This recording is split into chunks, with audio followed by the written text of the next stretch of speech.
আসসালামু আলাইকুম। আশা করি সবাই শুনতে পাচ্ছেন। ওকে, জি, ওয়ালাইকুম ৮ আসসালাম। আসসালামু আলাইকুম। দিনের গ্রাফিক্স ডিজাইনের একটা কোর্স আমরা শুরু করতে চলেছি, যেটার নাম দেয়া হয়েছে পিক্সেলস ফর প্যালেস্টাইন। আশা করি নাম দেখে বুঝতে পেরেছেন মূল উদ্দেশ্যটা কি। সো এইটার আন্ডারে আমরা একটা ফ্রি গ্রাফিক্স ডিজাইনের কোর্স করব, যেটা ৮ দিনের, এবং ৮ দিনে আমরা মূলত কিছু বিষয় নিয়ে আলোচনা করব। যদিও ৮ দিনে পরিপূর্ণ গ্রাফিক্স ডিজাইন শেখা সম্ভব না, বা ৮ দিনে পরিপূর্ণ গ্রাফিক্স ডিজাইনার হওয়া সম্ভব না, তবু ৮ দিনে আসলে অনেক কিছু হওয়া সম্ভব, তাই না? আমি অবশ্যই, যেহেতু ৮ দিনের কোর্স, আমি আপনাদের সাথে পরিচিত হয়ে বা পরিচয় পর্ব নিয়ে সময় নষ্ট করব না। এখানে অনেকেই আছেন যাদেরকে, বেশিরভাগই আমি মনে করি যে সবাইকে আমি চিনি কম বেশি। আর আমাকে কেউ চেনেন বা না চেনেন ইম্পর্টেন্ট না, এটা আসলে খুব একটা ম্যাটার করে বলে আমার মনে হয় না। মূলত এখানে আমরা কিছু শিখতে পারছি কি না, বা কতটুকু শিখতে পারছি, এটা এখানে সবচেয়ে বড় ইম্পর্টেন্ট। হ্যাঁ, যদিও ফ্রি কোর্স, এই কথাটার সাথে আসলে আমরা বাঙালিরা, বা আমরা যারা বাংলাদেশে বসবাস করি, তারা এই কথাটা খুব একটা খাই না, বা হয়তো বা আমরা আমাদের সাথে এটা যায় না। আমরা একটু জন্মগতভাবে একটু বড়লোক মানুষ, যার কারণে ফ্রি টাইপের কোনো কিছুতে আমাদের আগ্রহটা একটু কম থাকে। পেইড কোর্স হইলে সেটা একটু আমাদের ভালো রেসপন্স থাকে, সেটার প্রতি সিরিয়াসনেসটা আমাদের বেশি কাজ করে, এবং আমরা সেগুলো সেগুলোতে একটু বেশি মনে হয় যে ইফোর্ট দিতে বেশি পছন্দ করি। সো তবুও আমি আশা করব, বা আপনাদেরকে বলেন যে আমার জায়গা থেকে রিকোয়েস্ট করব যে যেই ৮টা ক্লাস আমরা করতে যাচ্ছি, বা যে ৮ দিন সময়টা ব্যয় করতে যাচ্ছি, আমি বিশ্বাস করি বা আমি মনে করি আপনারা এখানে যারা জয়েন করেছেন তারা বেশিরভাগই হয়তো বা গ্রাফিক্স নিয়ে ভালো কিছু জানেন। বাট তারপরেও এই ৮ দিনে আমি মনে করব যে যদি বিন্দুমাত্র কিছু জানা যায়, বিন্দুমাত্র কিছু যদি শেখা যায়, আমার মনে হয় যে এটা আমাদের জন্য একটা ভালো পাওয়া হতে পারে। যদি আপনাদের থটটা এরকম হয়, যদি মনে করেন যে না, আমার এখানে পাওয়ার মতো পসিবিলিটি, অনেকেই আছেন যারা হয়তো বা ভালো অভিজ্ঞতা সম্পন্ন মানুষ আছেন, যারা হয়তো বা মনে করতে পারেন যে না, এই ৮ দিনে এখান থেকে পাওয়ার মতন আমার কিছু দেখছি না, আমি কোনো পসিবিলিটি নাই, এরকম যদি কনফার্মেশন আপনার মধ্যে কাজ করে, তাহলে আপনি, আমার মনে হয় যে সময়টা এখানে নষ্ট না করাটাই ভালো। যদি মনে করেন এই ৮ দিনে আমি কিছু মাত্র পাবো, তাহলে মূলত এই কোর্সটা তাদের জন্যই। সো আমি সবসময় পছন্দ করি ফ্রি টাইপের কোর্সগুলো করাতে, বা ফ্রি টাইপের কোর্সগুলো নেয়াতে, কারণ আমি চাই আমার দেশের মানুষ অনেক কিছু শিখুক, অনেক কিছু জানুক, ভালো কিছু করুক। আমি কখনো মনে করি না যে মানুষ শিখলে আমার পেটের ভাত মারা যাবে, বা আমি হয়তো বা কাজ কাম পাবো না, এমনটা আমার মধ্যে কখনো পার্সোনালি কাজ করেনি, আলহামদুলিল্লাহ করবেও না। বিকজ আমি বিশ্বাস করি, প্রথমত এটা আমার মনে হয় যে অনেকেই বিশ্বাস করে যে রিজিকের মালিক আল্লাহ, মনে প্রাণে অনেকেই বিশ্বাস করে আশা করি। তারপরেও আরেকটা কথা কি জানেন, যে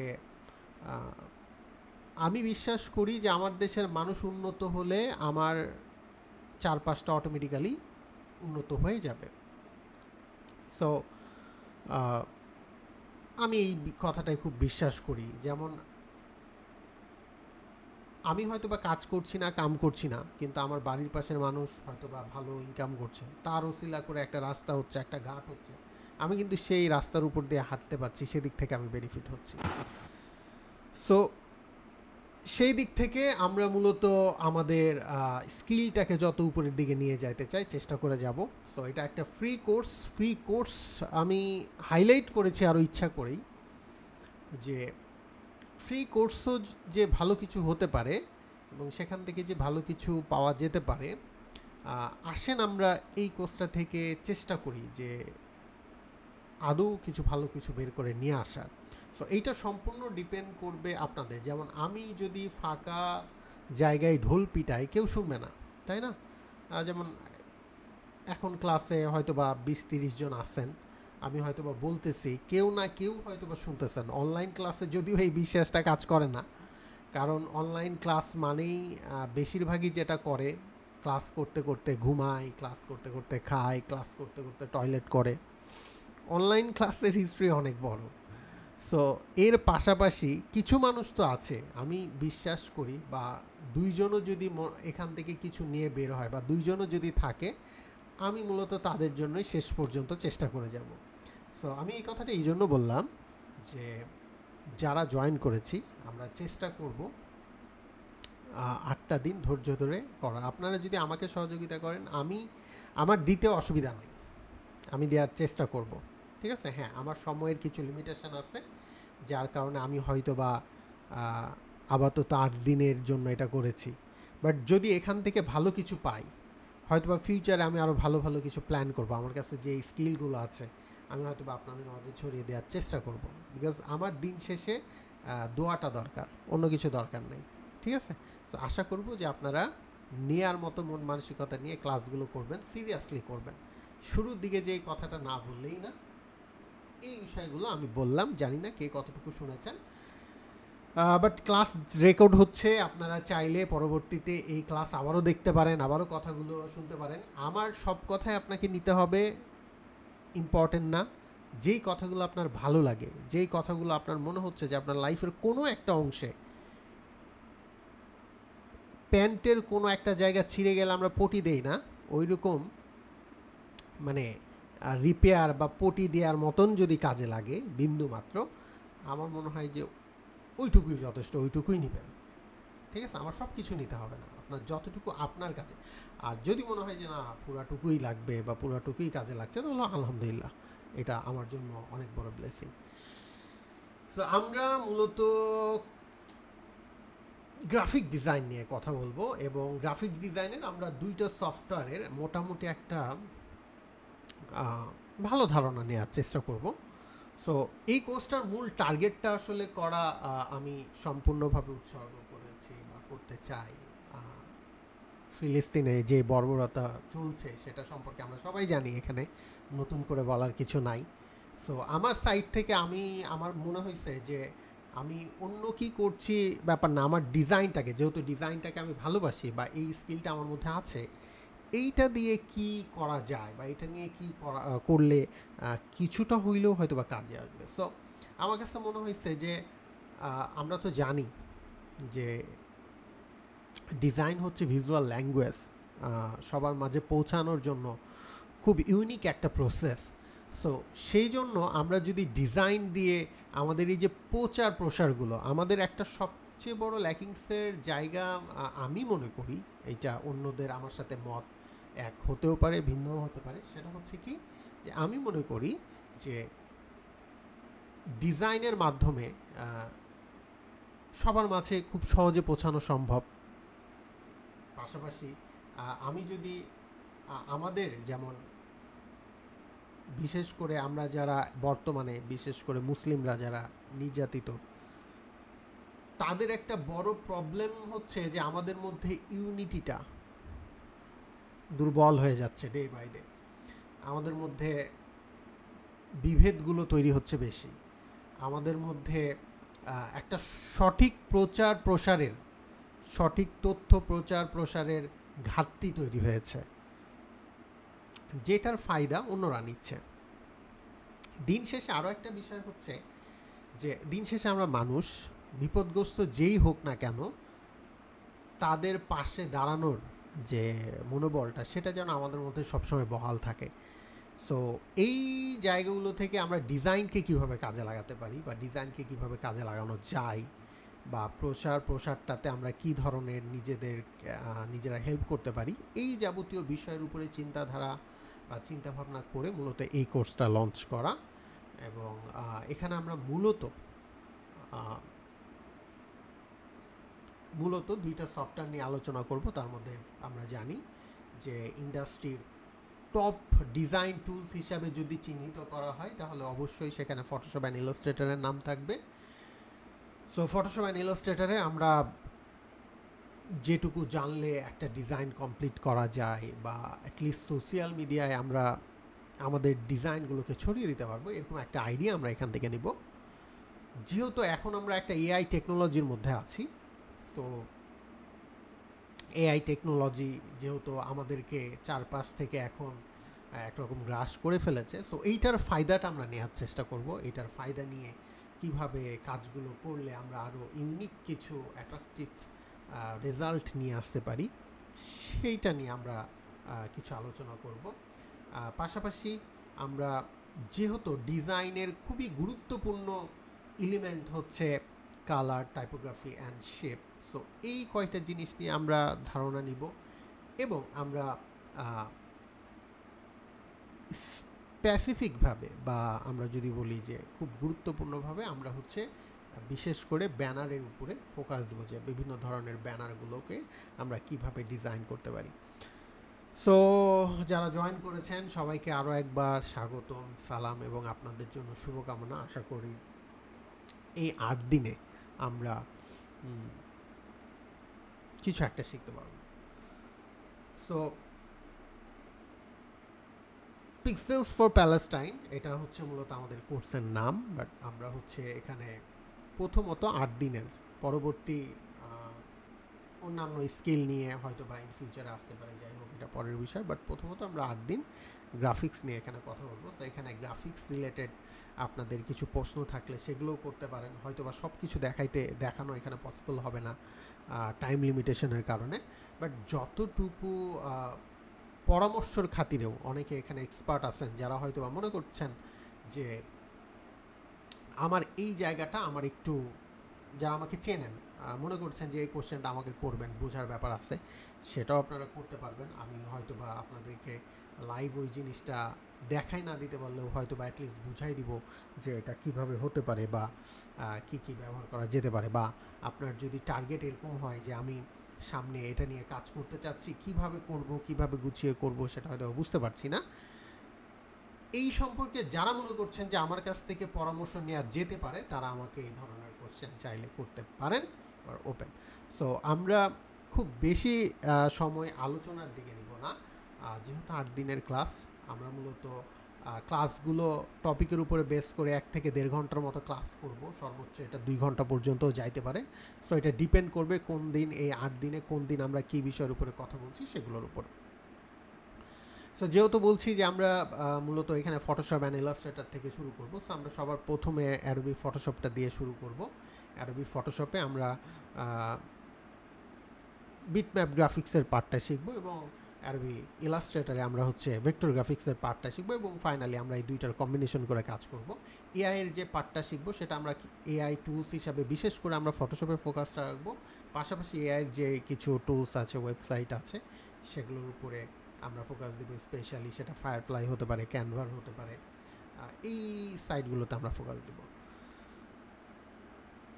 সো এরপর হচ্ছে আমরা ফাইনালি আরও কিছু ধারণা আমাদের সেটা টপিক বেস চলে আসবে, সেগুলো আমরা হয়তো বা এই দিনগুলোতে। সো 8টা ক্লাস মানে হচ্ছে এটা মূলত 1 মাসের একটা কোর্স হতে চলেছে। 1 মাস মানে সপ্তাহে আমরা 2টা করে ক্লাস করব। সো আজকে হচ্ছে আমাদের মঙ্গলবার, তাই না? আমি যদি একদম ভুল না করে থাকি, আজকে মঙ্গলবার আজকে একটা ক্লাস হচ্ছে এবং হচ্ছে আপনাদের নেক্সট ক্লাস হবে আবার শনিবার এবং মঙ্গলবার। আমরা হচ্ছে রাত 10টায় ক্লাসটা শুরু করব এবং ক্লাস শুরু করে আমাদের টার্গেট থাকবে যে আমরা 12টা পর্যন্ত অ্যাক্টিভ থাকব সর্বোচ্চ, ঠিক আছে, ক্লাসগুলো করব। সো আমাদের এখানে একদম নতুন যারা আছেন তাদের জন্য আমি জাস্ট ডিজাইনটাকে একটু সংক্ষেপে আপনাদের সামনে তুলে ধরতে চাই যে ডিজাইনটা আসলে কি। সো আমার কথা তো সবাই ক্লিয়ার শুনতে পাচ্ছেন, তাই না? এন্ড আমার স্ক্রিনও আশা করি দেখতে পাচ্ছেন। জি ভাইয়া, জি জি গ্রেট, ওকে ফাইন। সো একদম যারা নতুন আছেন তাদের জন্য, যদিও আমার মনে হয় যে এখানে বেশিরভাগই আমি পুরাতন মুখ দেখছি, সো যারা একদম নতুন আছেন তাদের জন্য ডিজাইনটাকে খুব সহজভাবে, আমি একদম বড় বড় ব্যাখ্যায় যাব না বা বড় বড় এক্সাম্পল তুলে ধরে নিয়ে আসবো না আপাতত, কারণ প্রতিটা জিনিসেরই কিছু মাধ্যম আছে বা কিছু ক্ষেত্র বিশেষ আছে, যেখানে যতটুকু প্রয়োজন আমরা অতটুকু নিয়ে আলোচনা করব। সো ডিজাইনটা হচ্ছে, ডিজাইনকে সহজভাবে বোঝার বিষয় হচ্ছে ডিজাইন হচ্ছে সলিউশন, সমাধান। হ্যাঁ, আমরা হচ্ছে ধরেন আমার একটা বিজনেস আছে, আমি এইটাকে মানুষের কাছে কিভাবে ছড়িয়ে দিতে পারি, এইটা হচ্ছে আমার একটা নিস, একটা প্রবলেম। সো এটার সলিউশন ডিজাইন হতে পারে। আমি সকালবেলা উঠে ব্রাশ করব, সো আমার ব্রাশটা কেমন হবে, কিভাবে ব্রাশটা ডিজাইন হলে আমি সেটাকে ধরতে পারবো, ধরে দাঁতের মধ্যে দিয়ে ভালো করে ওটাকে ঘষতে পারবো। সো এটা হচ্ছে একটা সমাধান। সো এই ব্রাশ থেকে শুরু করে আপনি যে টেবিলে, মানে আপনি যে চেয়ারে বসে আছেন, আপনি যে মাইক্রোফোন বা আপনি যে কম্পিউটার সামনে নিয়ে বসে আছেন, এই সকল জিনিসগুলো কিন্তু ডে বাই ডে আস্তে আস্তে করে মানুষের চাহিদার উপরে ভিত্তি করে এগুলোর মানুষ ফেস করেছে বিভিন্ন ধরনের সমস্যা। যে আমার একটা সামনে একটা মনিটর বড় থাকলে ভালো হইতো, একটা সময় এসে মানুষ চিন্তা করেছে মনিটর এত ভুটকা হবে কেন, মনিটর কেন স্লিম হচ্ছে না। ঠিক আছে, ধীরে ধীরে মনিটর এখন কিন্তু অনেক স্লিম হয়ে গেছে না। সো এই যে মানুষের চাহিদার সাথে সাথে সাথে সাথে মানুষ যে প্রবলেমগুলো ফেস করছে, এই প্রবলেমগুলোর সমাধান কিন্তু ডিজাইনের মাধ্যমে ডে বাই ডে হয়ে আসতেছে। ঠিক আছে, আমি খুব সংক্ষেপে বলার চেষ্টা করলাম। সো ডিজাইন হচ্ছে মূলত আমাদের সমাধানের যে মাধ্যমটা। সো ডিজাইন, অনেক ধরনের ডিজাইন আছে। ঠিক আছে, আর্কিটেকচার, তারপর হচ্ছে মডেলিং থেকে শুরু করে সাউন্ড ডিজাইন। সো ডিজাইনের অনেক ধরন আছে। সো আমরা মূলত এখানে কথা বলবো হচ্ছে গ্রাফিক ডিজাইন নিয়ে। ঠিক আছে, সো গ্রাফিক্স যদি বলি তাহলে এখানে গ্রাফিক্স বলতে আমরা আবার খুব সহজেই বলতে পারি যেখানে কালার, টাইপোগ্রাফি এবং শেপ নিয়ে কিছু প্রকাশ করার জন্য কোনো কিছু করা হয়। সহজে এতটুকুই বুঝি, খুব মিনিমালি। এবং আমি বিভিন্ন বিষয়কে খুব কমপ্লেক্স করতে পছন্দ করি না। আমি চাই যে খুব সহজভাবে বুঝতে গেলে যেটা যতটুকু লাগে অতটুকু বোঝার চেষ্টা করব। সো কালার, টাইপোগ্রাফি, শেপ, আপনি যদি ডিজাইন দেখেন, যেমন আপনারা এখানে আশা করি একটা খুব মানে খুব সিম্পল সাধারণ একটা ব্যানার দেখতে পাচ্ছেন। সো এই ব্যানারটাতে যদি দেখেন তাহলে এই ব্যানারটাতে এই তিনটা জিনিসই কিন্তু মূল ফোকাসে আছে। দেখেন, কালার, টাইপোগ্রাফি অ্যান্ড শেপ। তার মানে কি, এই তিনটা জিনিস হলেই একটা ডিজাইন কমপ্লিট করা সম্ভব। এই তিনটা জিনিস হলেই যেগুলো ডিজাইন করা সম্ভব। ঠিক আছে, সো এখানে আপনি যদি খেয়াল করেন, আমি যদি একটু এই জায়গাতে একটু রিভিউ করি, তাহলে প্রথমে যদি আমি এই যে এই আইকনটার কথাই বলি, এই আইকনটাতে কি আছে, সম্পূর্ণ শেপ। এখন এই শেপটাকে আরেকটা রূপ দেওয়ার জন্য, মানে শেপটা কে কি ভূমিকা পালন করবে সেটার জন্য দেখেন এখানে মাউসের একটা আলাদা কালার আছে। তারপর ফ্ল্যাগের, এখানে ফ্ল্যাগটা, প্যালেস্টাইনের যে ফ্ল্যাগটা, এই ফ্ল্যাগটাকে বোঝানোর জন্য দেখেন ডিফারেন্ট একটা কালার দেওয়া হয়েছে। বাট এটা কিন্তু এন্ড অফ দ্য ডে এটা কিন্তু সম্পূর্ণ একটা শেপ, তাই না? তার মানে কি, শেপ দিয়ে আমি এতটুকু অংশ করে ফেলছি, এরপরে বাকি অংশটা দেখেন জাস্ট কালার, মানে জাস্ট টাইপোগ্রাফি, জাস্ট টাইপোগ্রাফি। এই টাইপোগ্রাফিটাকে আবার একটু কালার দিয়ে পার্থক্য করা হয়েছে দুইটার মধ্যে, মানে প্রিন্সিপালগত কিছু বিষয় নিয়ে আসার জন্য, হাইলাইট তুলে ধরার জন্য কয়েকটা বিষয় তুলে নিয়ে আসা হয়েছে। আবার একটু নিচে আসলে এটা হচ্ছে এই যে গ্রাফিক্স, ফ্রি গ্রাফিক ডিজাইন করছে, এটা কিন্তু টোটালি টাইপোগ্রাফি। আচ্ছা, তারপর আবার ফ্রি লেখাটাকে একটু হাইলাইট করার জন্য পিছনে আবার একটা শেপ ইউজ করা হয়েছে। তার মানে এই পর্যন্ত যা যা দেখলাম কি, typography and shape, typography and shape. এখানেও যদি আসি, আমার লোগোটাতে টাইপোগ্রাফি আছে, শেপ আছে। এইখানে এসে শুধু একটা জিনিস, একটা বাড়তি জিনিস প্রয়োজন হয়েছে, সেটা কি, আমার ফটো। এই ফটোটা কোথা থেকে আসলো? এই ফটোটা আগে মোবাইলে ক্যাপচার করা হয়েছে, মোবাইলে ক্যাপচার করে একটা এআই প্রমোটের মাধ্যমে এআইকে একটা পরামর্শ দেওয়া হয়েছে যে বাবা তুমি এমন কিছু দেখাও মনে হবে যে আমি কাশ্মীরের মধ্যে আছি। যেহেতু নতুন টেকনোলজি আছে, টেকনোলজির একটু ছোঁয়া নেওয়া হয়েছে ছবিটাতে।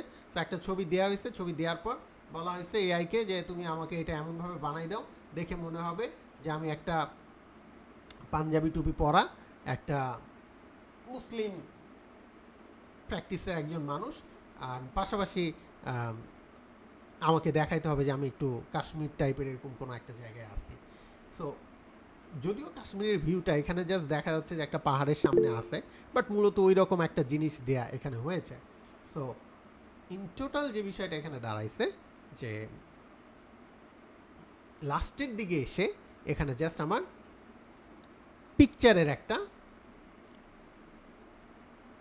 জায়গা প্রয়োজন হয়েছে, তাই না? অর্থাৎ আমি একটা পিকচার ইউজ করেছি, বাদ বাকি যতটুকু আছে আমরা কি দেখছি, যেখানে shape, typography and colour. So এতটুকু আমি বোঝানোর কারণ হচ্ছে যে একটা ডিজাইনের জন্য shape, typography and colour more than enough. এর বাইরে আরও অনেক কিছু দরকার আছে। এটা হচ্ছে আপনার প্রয়োজনের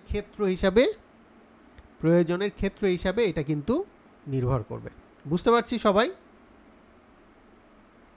আচ্ছা, একজন কমপ্লেইন করেছেন যে আমার স্ক্রিন দেখতে পাচ্ছেন না। হ্যাঁ, আমার স্ক্রিন দেখেন তো, সবাই তো দেখতে পারার কথা। যদি আপনার নেট দুর্বল হয়ে থাকে বা নেটে কোনো প্রকার সমস্যা হয়ে থাকে, তাহলে সমস্যা হওয়ার কথা। সেক্ষেত্রে যেটা করবেন, সেক্ষেত্রে ক্লাস থেকে একটু লিভ নেবেন, লিভ নিয়ে আবার জয়েন করবেন, তাহলে দেখবেন মূলত আপনারা স্ক্রিন ঠিকঠাক মতো দেখতে পারবেন। এবং যে কোনো ধরনের প্রবলেম হলে অবশ্যই এখানে কমেন্ট করার অপশন আছে, কমেন্ট করবেন। কেউ কিছু বলতে চাইলে হাত তোলার অপশন আছে, হাত তুলবেন। আমার কোনো জায়গায় কথা ভালো লাগলে আপনারা হাসতে পারেন, আমার কোনো জায়গার কোনো কথায় আপনি কষ্ট পাইলে কাঁদতে পারেন, আবার আমার কোনো জায়গায় আপনি ফুর্তি অনুভব করলে ফুর্তি করতে পারেন, আমার কথার কোনো জায়গায় আপনি হাততালি দিতে চাইলে হাততালি দিতে পারেন, আমার কোনো কথা আপনার অপছন্দ হলে আপনি ডিসলাইকও দিতে পারেন।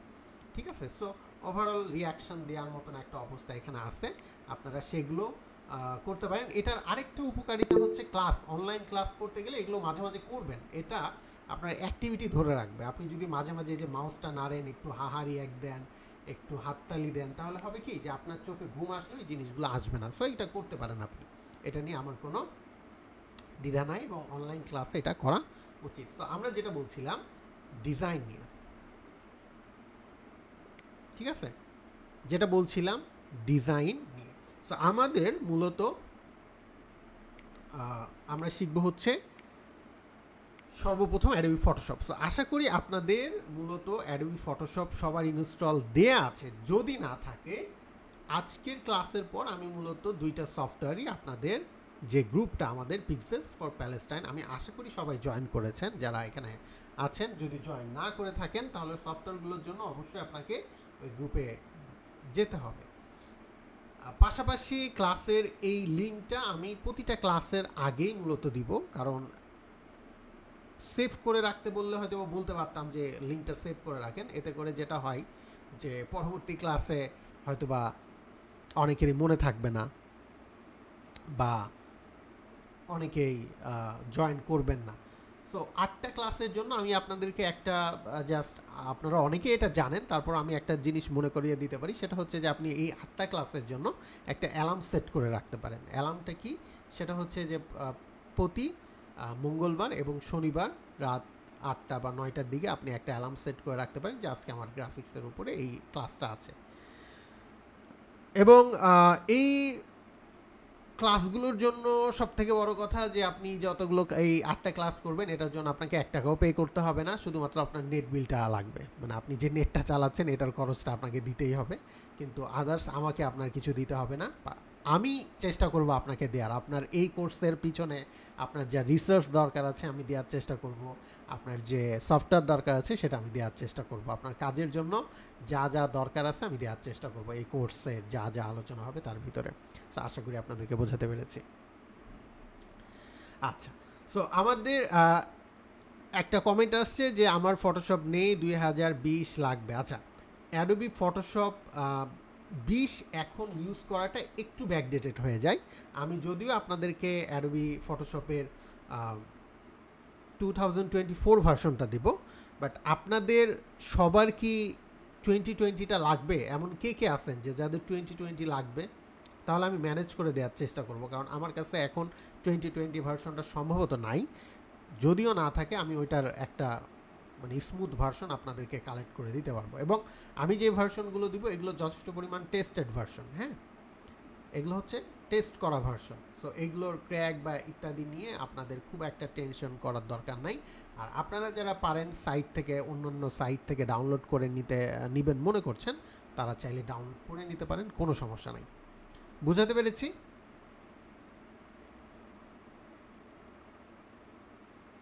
আচ্ছা, আমার কথার স্পিড, টোন সব কি ঠিক আছে? হ্যাঁ ঠিক আছে। জি জি, সব ঠিক আছে, সুন্দর আছে।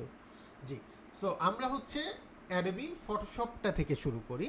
তো অ্যাডোবি ফটোশপ হচ্ছে আমার কাছে যেটা আছে এটা হচ্ছে একদম লেটেস্ট ভার্সন, অর্থাৎ অ্যাডোবি ফটোশপের সর্বশেষ রিলিজ যেটা সেটা। সো এটা একটা প্রিমিয়াম ভার্সন, যার কারণে এটা একদম লেটেস্ট ভার্সনটা এখানে দেখতে পাচ্ছেন। সো ফটোশপের ইন্টারফেসটা সম্পর্কে খুব ছোট্ট করে যদি একটা ওভারভিউ দিই, তাহলে হচ্ছে ফটোশপ যখন আমরা ওপেন করলে মূলত এরকম একটা, এখনকার যে সফটওয়্যারগুলো, এই সফটওয়্যারগুলো টোটালি হচ্ছে আমাদের ওয়েব বেস ইউআই হয়ে গেছে। হ্যাঁ, আমরা ফেসবুক ওপেন করলে যেমনভাবে দেখতে পাই, আমরা লিঙ্কডইন ওপেন করলে যেমনভাবে দেখতে পাই, এগুলো আশা করি আমরা এখানে এমন কেউ নাই যারা ইউজ করেনি।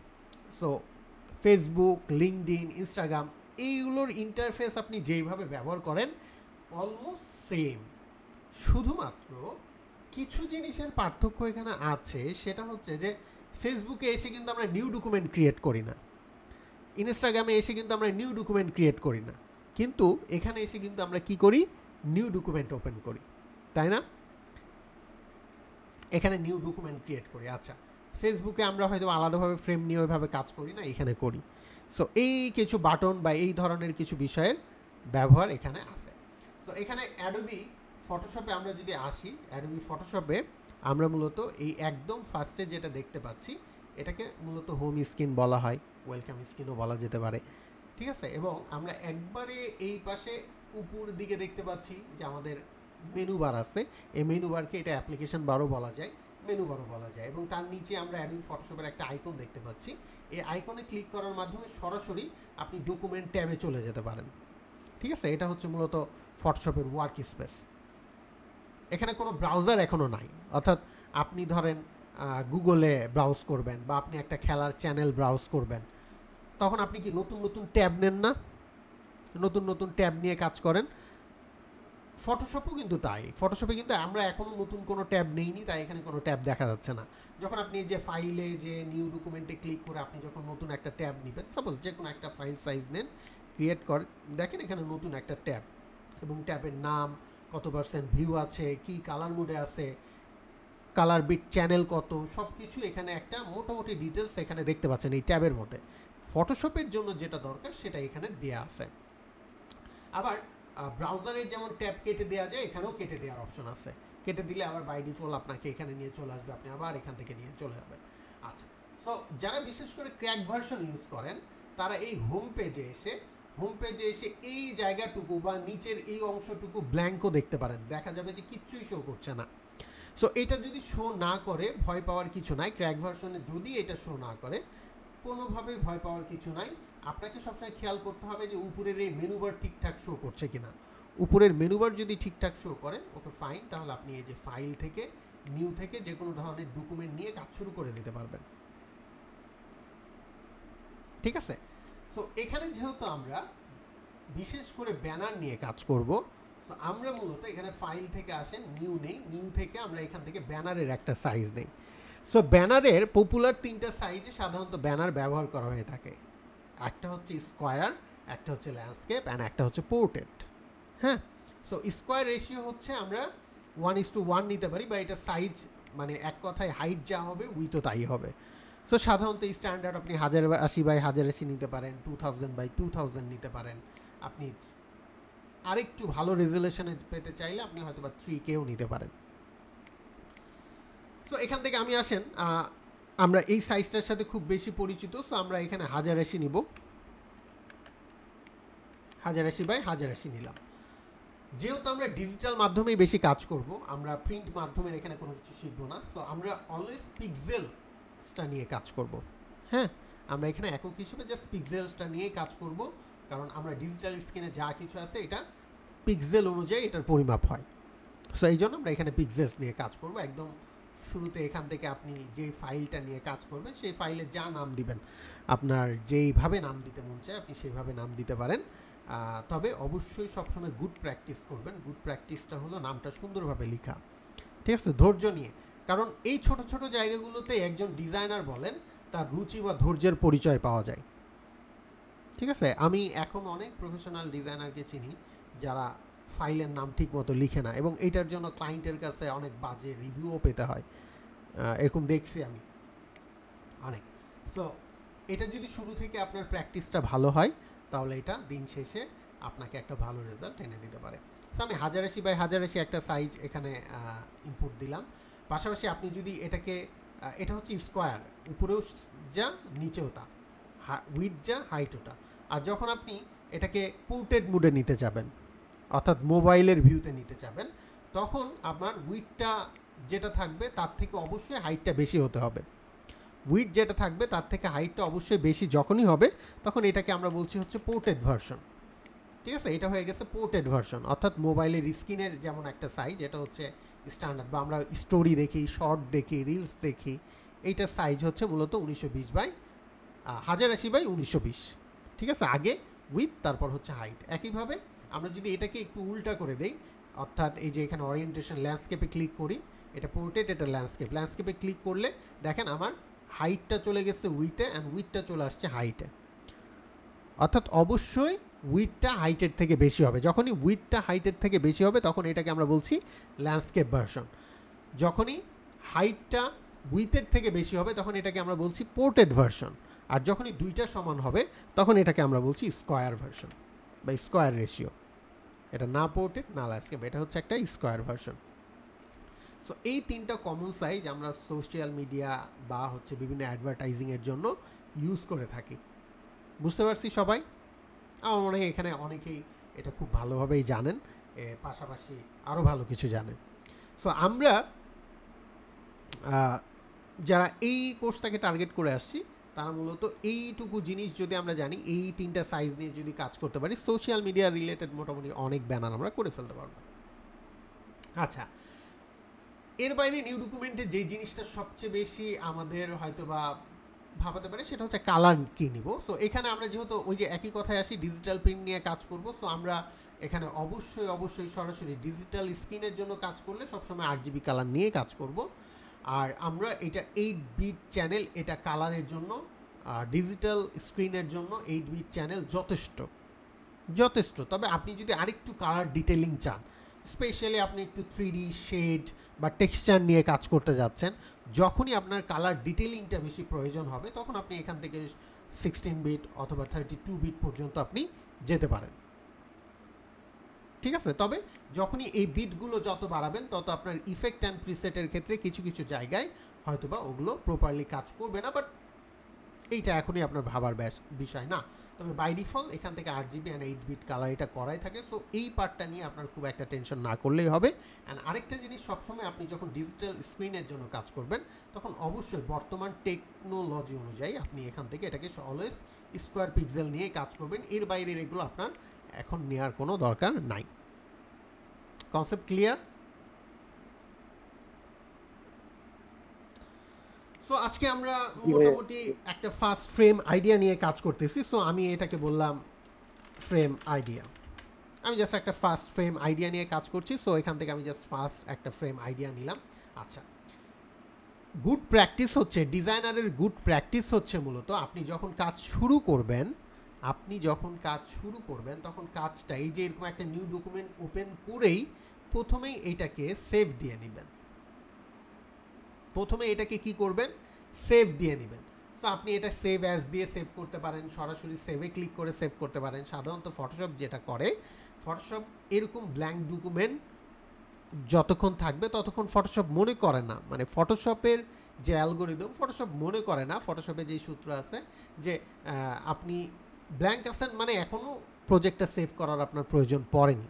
বাট যখন আপনি সিম্পলি কোনো একটা শেপ নেবেন বা একটা নিউ লেয়ার নিলেন, দেখেন যখন এখান থেকে এই যে এখান থেকে নিউ লেয়ার নেওয়া যায়, লেয়ারের আলাদা একটা মেনু আছে এখানে, এখান থেকেও আপনি নিউ লেয়ার নিতে পারবেন। সো পাশাপাশি এই যে সাইডে শর্টকাট কি দেওয়া আছে, সো কেউ চাইলে শর্টকাটও প্র্যাকটিস করে নিতে পারবেন। যারা আরও ফাস্ট কাজ করতে চান, কাজ করতে করতে অভ্যস্ত হয়ে গেছেন, এখন আপনি একটা কাজ খুব দ্রুত করবেন, তখন আপনি শর্টকাটটা বেশি করবেন। বাট প্রথম যখন কাজ শিখবেন তখন অলওয়েজ প্র্যাকটিস করবেন ম্যানুয়াল ফাংশনগুলো কোথায় কোথায় আছে, কারণ শর্টকাট যে কোনো সময় কাস্টমাইজ করা যায়, বাট ম্যানুয়াল যে ফাংশনগুলো মেনু কোথায় কোথায় আছে, আমি কোথা থেকে লেয়ার নিতে পারি, সেই জায়গাগুলোই আগে কিন্তু আয়ত্ত করার চেষ্টা করবেন। সো এখান থেকে আপনি মেনু থেকে নিতে পারেন, এখান থেকে নিতে পারেন। সো আমি এখান থেকে আসেন একটা ব্ল্যাঙ্ক লেয়ার নিলাম সাপোজ, এখানে কিছু অপশন আছে যে আপনি লেয়ারের নাম কী নেবেন, কালার কী নেবেন, মানে লেয়ারটা জাস্ট কোন কালারে আপনি চিহ্নিত করবেন, এটার ব্লেন্ড মোড, অপাসিটি, ব্লা ব্লা ব্লা কিছু অপশন এখানে আছে। এগুলো এখন আমাদের দরকার নাই, আমি জাস্ট ওকে করে দিব। সো যখন আপনি একটা নির্দিষ্ট লেয়ার নিলেন, তখন এসে যদি আপনি ফাইল মেনুতে ক্লিক করেন, তখন দেখেন আপনার সেভ অপশনটা এখন অ্যাক্টিভ হয়ে গেছে। দেখেন কিছুক্ষণ আগেও কিন্তু এই সেভ অপশনটা ছিল না। আমি যদি Ctrl Z দিয়ে আন্ডো করি, এক স্টেপ ব্যাকে যাই, দেখেন এই সেভ অপশনটা অ্যাভেলেবেল নাই। কেন নাই? কারণ ফটোশপে এরকম একটা সূত্র অ্যাপ্লাই করা আছে যে যদি কেউ জাস্ট নিউ ডকুমেন্ট ক্রিয়েট করে তাহলে তাকে সেভ করার অপশন দেওয়ার দরকার নাই, কিন্তু যদি কেউ একটা নিউ লেয়ার নেয় তখন তাকে তুমি সেভ করার অপশন, অ্যাটলিস্ট একটা নিউ লেয়ার নেয় তখন তাকে তুমি সেভ করার অপশন দিতে পারো। সো আমি এখন এটাকে শুরুতেই আমার যে কোনো জায়গায়, প্রয়োজনে যে কোনো জায়গায়, আমি আসেন আমার ডেস্কটপে এটাকে সেভ করি আপনাদের জন্য। সো ডেস্কটপে আমি ফ্রেম আইডিয়া দিয়ে এটা সেভ করে দিলাম, ঠিক আছে, ওকে করলাম, সেভ হয়ে গেছে। এখন এই যে ফটোশপ লেয়ারটা এখানে সেভ হয়ে গেছে। এখন আমি যে কোনো সময় এটা ক্লোজ, এখন ধরেন কাজ শুরু করলাম, মাত্র কাজটা শুরু করছি। সো আমাদের লাইফে এরকম অনেক কিছু হয় না যে কাজ মাত্র শুরু করছি, এমন একটা এমার্জেন্সি চলে আসছে, খাস করে ফটোশপ ক্লোজ করে দিয়ে আমাদেরকে বের হয়ে যাইতে হয়, এমন হয় না? সো অবশ্যই এই র ফাইলটাকে সবসময় আপনি সেভ করে রাখবেন। সেভ করে রাখলে কি হবে যে এই যে পিএইচডি ভার্সনটা সেভ করা আছে, এখন আপনার সফটওয়্যার ক্লোজ, সব ক্লোজ। এখন আপনি আবার আসছেন পরে, একদিন পরে আসছেন বা 1 ঘন্টা পরে আসছেন বা আধা ঘন্টা পরে আসছেন, এখন ফটোশপটা আবার ডাবল ক্লিক করে ওপেন করলে আপনি ঠিক যেই জায়গায় এটাকে রেখে গেছেন ওই জায়গা থেকে এটাকে ওপেন করতে পারবেন। অ্যান্ড পাশাপাশি একটা বড় সমস্যা তো আছেই, আমাদের ইলেকট্রিসিটি প্রবলেম, যেমনটা ইমন ভাই মনে করাই দিছে যে ইলেকট্রিসিটি প্রবলেম কিন্তু আমাদের অনেক বেশি হয়। হ্যাঁ, কাজ করছি ঠাস করে কারেন্ট চলে গেছে। যাদের ইউপিএস আছে তারা হয়তো বা কিছুটা ব্যাকআপ পায় বা কিছুটা সময় পায় সেভ করার, বাট যাদের নাই তাদের তো ঠাস গেলে। সো অবশ্যই আপনাকে অলওয়েজ কাজ একটু করে করবেন, অ্যান্ড Ctrl+S প্রেস করার অভ্যাসটা আপনার থাকতে হবে। এটা খুবই গুড প্র্যাকটিস। একটু করে কাজ করবেন Ctrl+S, একটু করে কাজ করবেন Ctrl+S, এটা খুবই ভালো প্র্যাকটিস। এটা আপনার বড় বড় প্রজেক্ট লস থেকে উদ্ধার করবে। বুঝতে পেরেছি? সো এগুলো কিন্তু শুরু থেকে প্র্যাকটিসের ব্যাপার। আমরা শুরু থেকে এই জিনিসগুলো প্র্যাকটিস না করলে পরে যে এই জিনিসগুলো দেখা যাচ্ছে বড় একটা ধাক্কা খাওয়ার পর তারপরে গিয়ে আমাদের হুঁশ ফিরে, বাট শুরু থেকে এই জিনিসগুলো অনেকেরই ফিরতে চায় না। তাহলে এখানে একই সাথে আমরা কি কি শিখলাম? আমরা নিউ ডকুমেন্টটা ক্রিয়েট করা শিখলাম, পাশাপাশি আমরা হচ্ছে এই ফাইলটাকে র ফরম্যাটে সেভ করা শিখলাম, তাই না?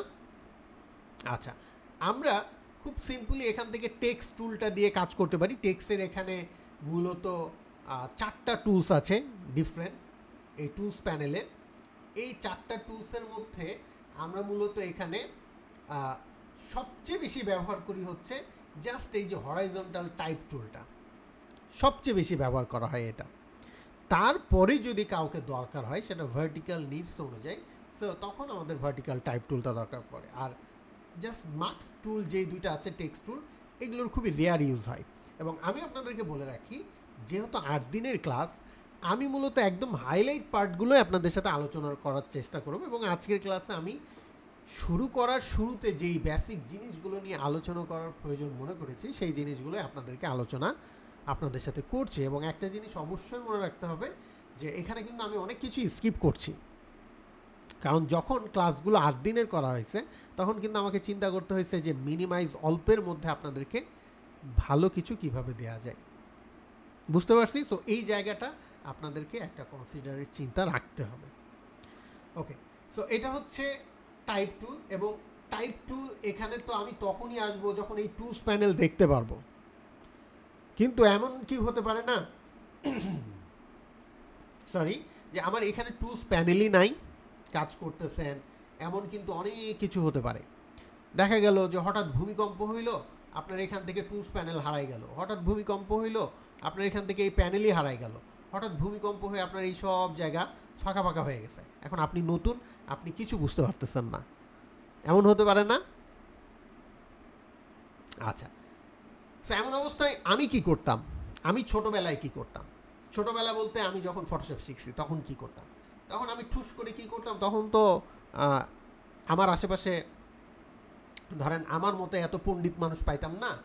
তখন ফটোশপকে ঠাস করে যে উইন্ডোজ থেকে আনইনস্টল দিয়ে দিতাম, দিয়ে আবার ইনস্টল, মানে সব থেকে সহজ সমাধান।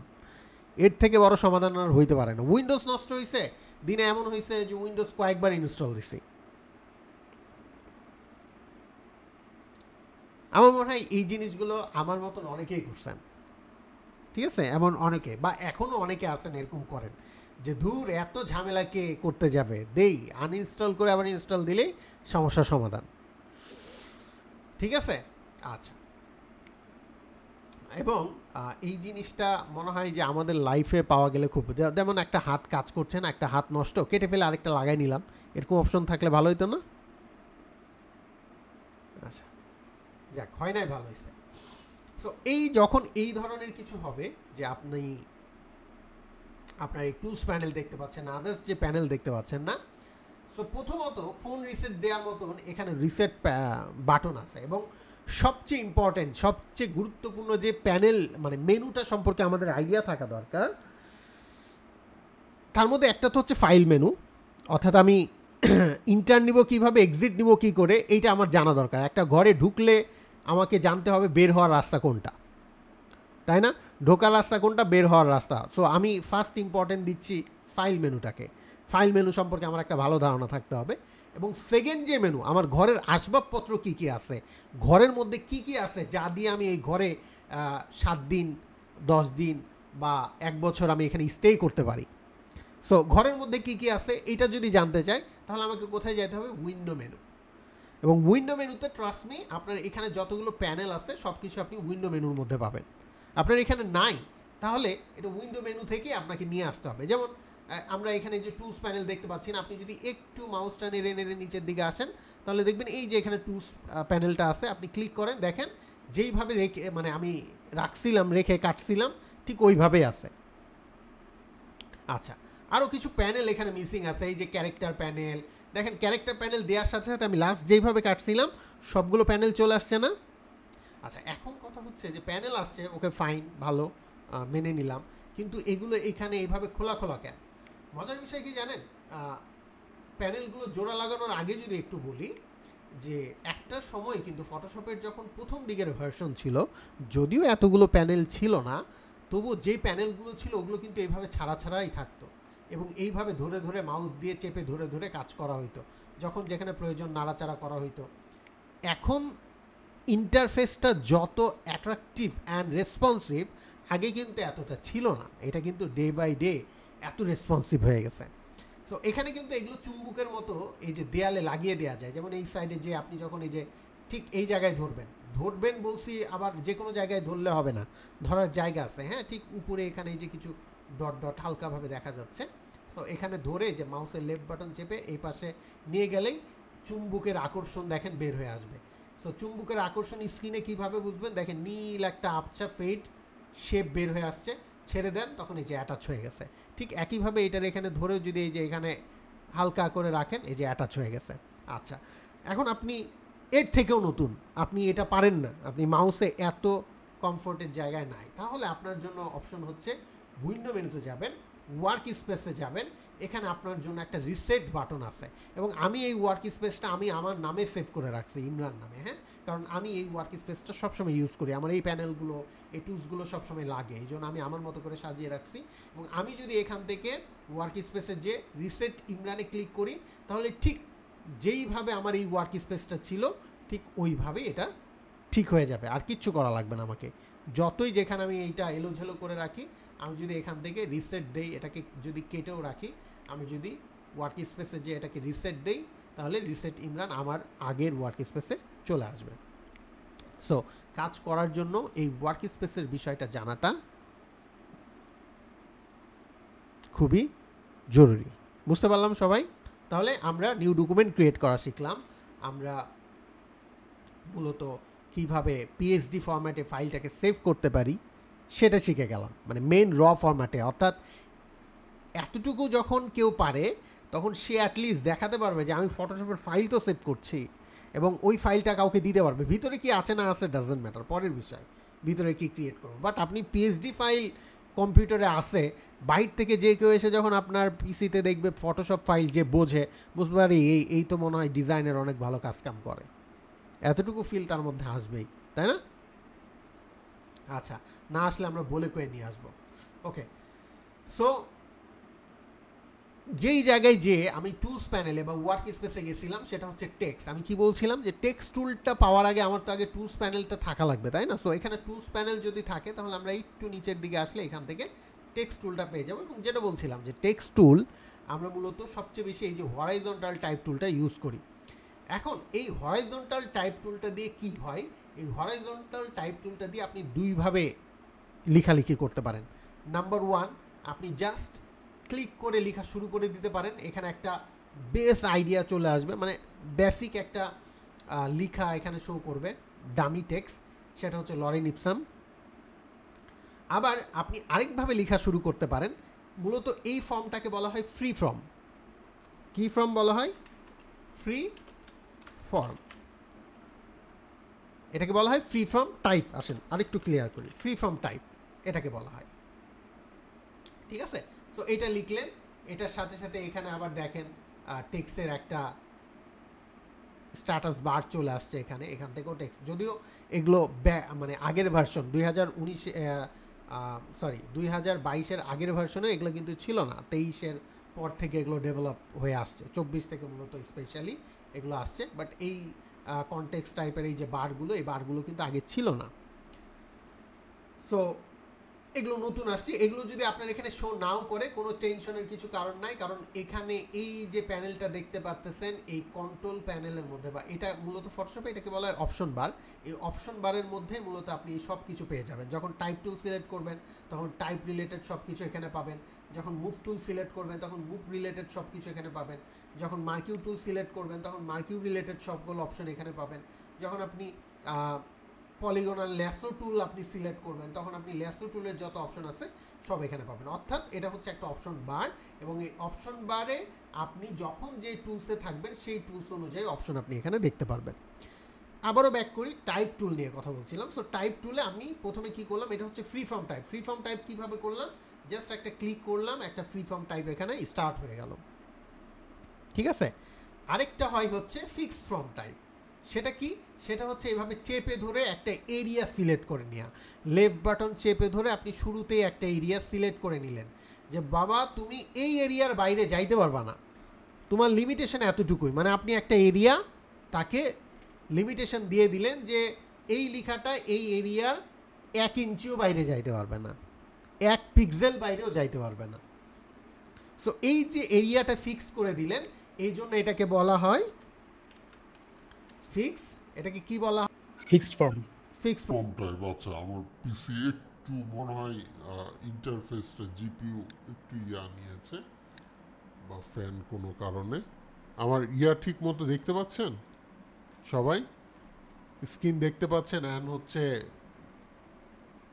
জি ভাইয়া দেখা যাচ্ছে। ওকে, জি দেখা যাচ্ছে। দেখা যাচ্ছে। আচ্ছা, ভিডিও তো রেকর্ড হচ্ছে, আমি একটু জাস্ট ফটোশপটা করে নিই। আচ্ছা, এখানে ভিডিওটা রেকর্ড হচ্ছে, আপনারা আশা করি এটা দেখতে পাচ্ছেন। এটা যদি কোনোভাবে স্টপ হয়ে যায়, এটা যদি আপনাদের চোখে পড়ে তাহলে আমাকে একটু তাৎক্ষণিক বলবেন। হ্যাঁ, এখানে এখনও রেকর্ড হচ্ছে ঠিকঠাকভাবে। আচ্ছা, সো এটাকে আমি বলবো হচ্ছে ফিক্সড ফর্ম।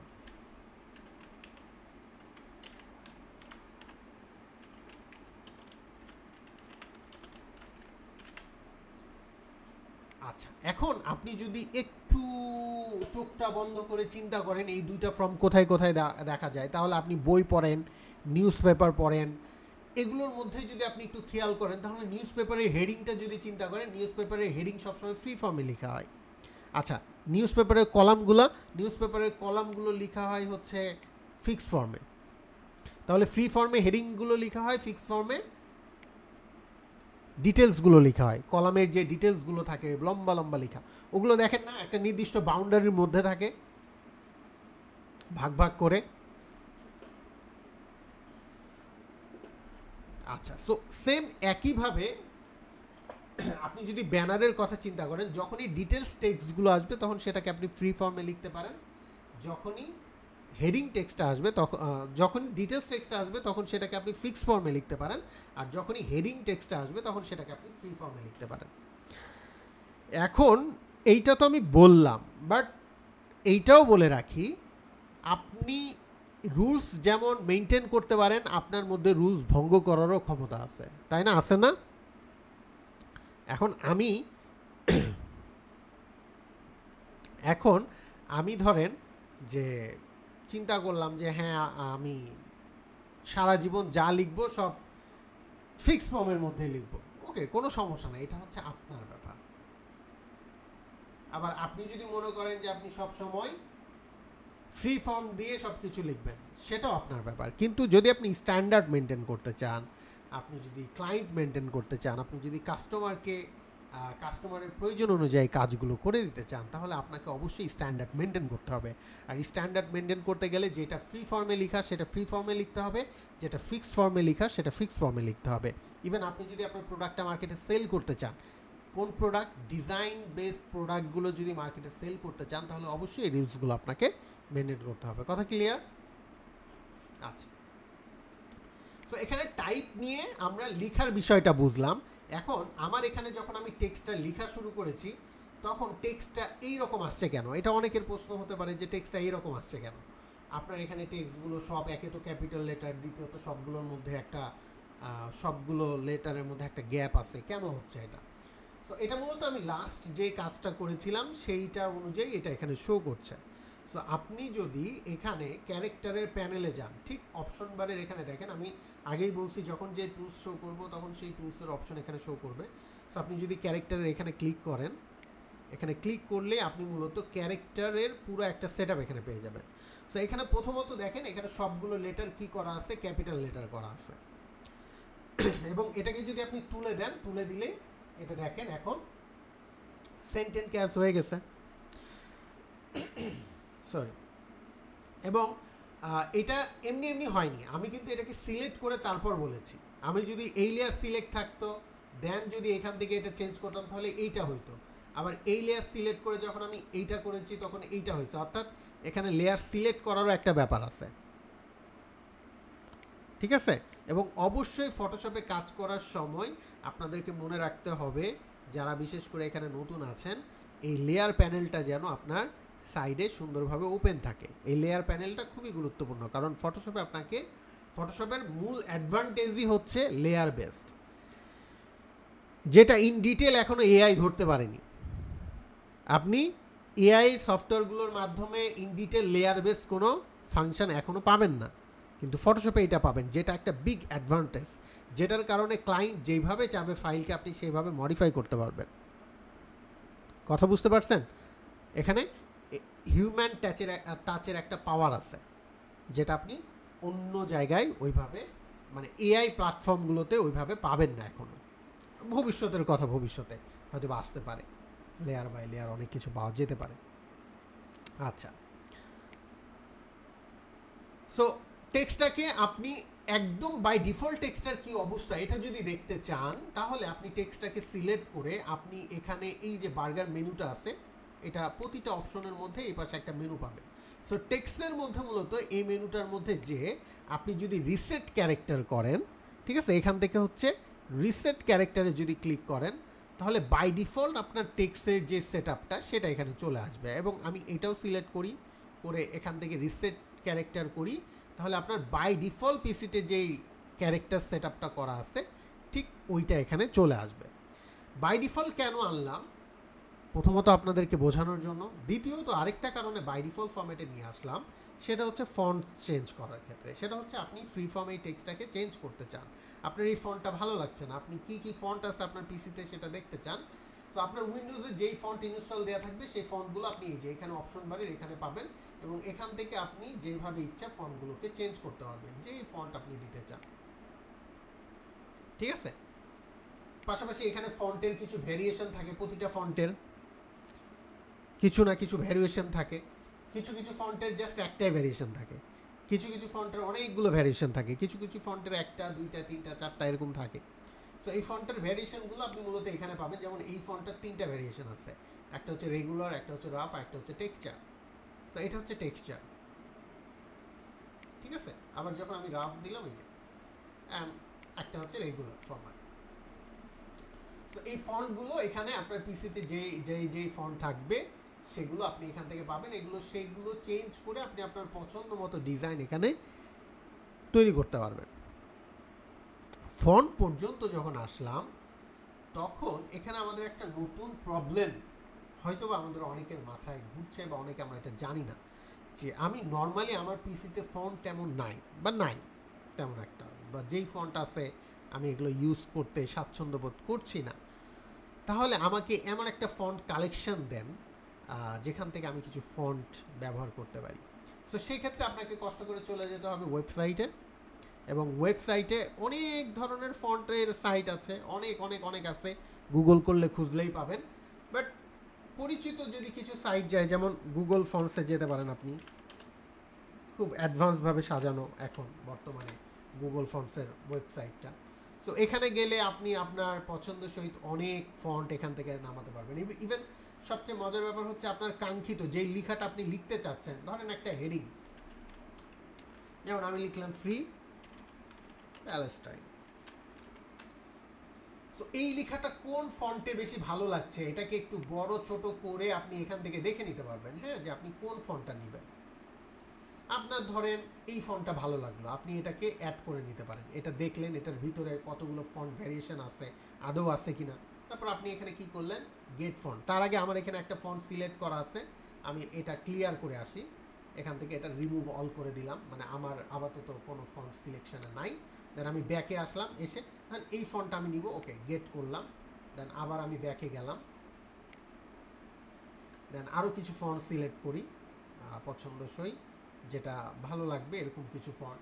এখন আপনার যদি দেখা যাচ্ছে এখানে তো কিছু ম্যাক্সিমামই যেগুলো দেখা যাচ্ছে এগুলোকে বলা হয় হচ্ছে ফন্ট, হ্যাঁ। সো এই সান্স রিলেটেড যে ফন্টগুলো সেগুলো একটু স্ট্রেট ফরওয়ার্ড হয়, যদি এর বিস্তারিত এখন আমি যাব না। সো আপনি চাচ্ছেন আরেকটু ভিন্ন ধাঁচের কোনো ফন্ট, যেমন এখানে কিছু ফিলিং দেওয়া আছে, যেমন একটু এই টাইপের, তারপর হচ্ছে প্লেফুল টাইপের আপনি কিছু নিতে চাচ্ছেন। এগুলো যখন সিলেক্ট করবেন তখন আরও কিছু স্টাইলিশ ফন্ট এখানে চলে আসবে, ঠিক আছে। দেখেন কিউট টাইপের কিছু ফন্ট নিতে চাচ্ছেন,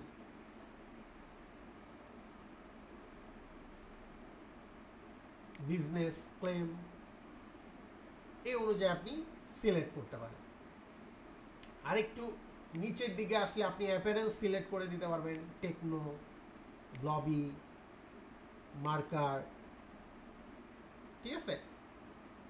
আরও একটু ইয়াতে আসলে আপনি এখান থেকে ক্যালিগ্রাফি টাইপ, যেমন এখানে কিছু বিষয় আছে, যেমন অল টাইপ ক্যালিগ্রাফি, বা হচ্ছে আপনি হ্যান্ড রাইটেন টাইপ, বা ফর্মাল টাইপ, বা ইনফর্মাল টাইপ সিলেক্ট করতে পারেন।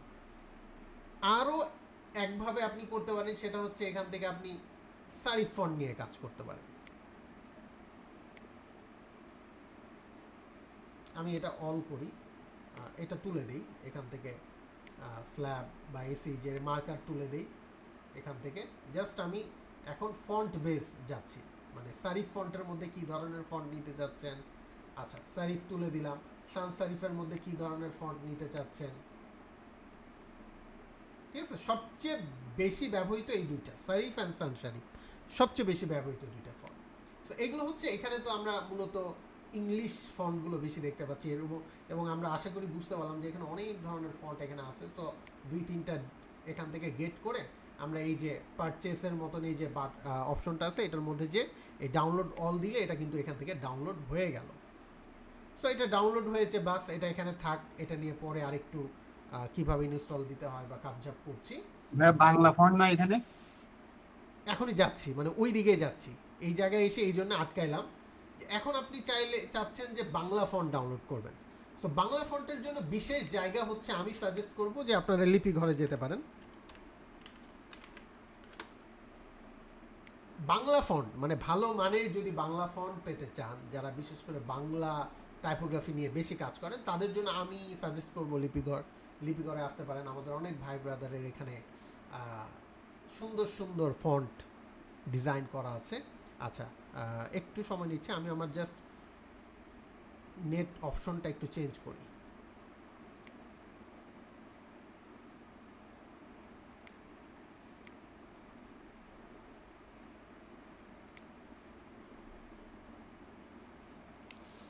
আচ্ছা, সবাই কি শুনতে পাচ্ছেন আমাকে ঠিকঠাক এখন? আচ্ছা, জি ভাইয়া। গ্রেট। সো এইটা হচ্ছে মূলত বাংলা ফন্টের ওয়েবসাইট, এবং এখানে আসলে আপনি অনেক প্রিমিয়াম খুব অল্প পরিমাণ কিছু টাকা দিয়ে কিছু ফন্ট আপনি কিনেও ব্যবহার করতে পারবেন। সো যারা আমরা প্রফেশনালি ডিজাইন করি বা ডিজাইন সার্ভিস সেল করি, তারা চাইলে আমি রেকমেন্ড করবো যে কিছু প্রিমিয়াম ফন্ট এখান থেকে কিনে ইউজ করতে পারেন। হ্যাঁ, সো এখানে অনেক প্রিমিয়াম ফন্ট আছে, ফ্রি ফন্ট আছে। সো ফ্রি ফন্টের কালেকশানে যদি আপনি যান, তাহলে দেখেন এখানে অনেক ধরনের ফন্ট আছে।